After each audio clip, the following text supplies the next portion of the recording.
प्रणाम कर रहल छी सब गोटे के। आ एकटा होली गीत सुना रहल छी त सुने जाय जब ई होली गीत।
राम जी के पहिरन पियर पीताम्बर, सीता दाई के पहिरन चीर, सीता दाई के पहिरन चीर।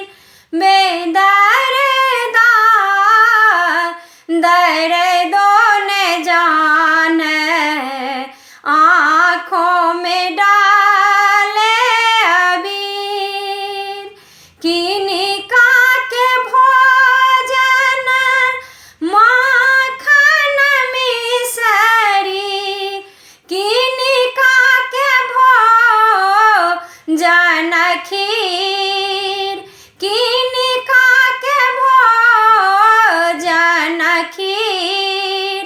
बेदर्दा दर्दो न जाने आँखों में डाले अबीर।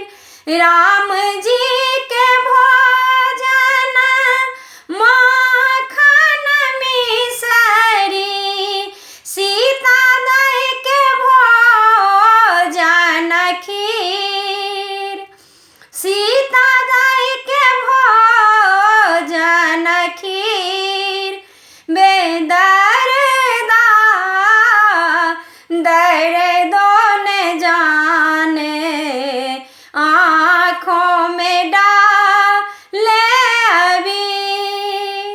भरी पिचकारी बदन पर मारे, अबीर गुलाल उड़ी, अबीर गुलाल उड़ी।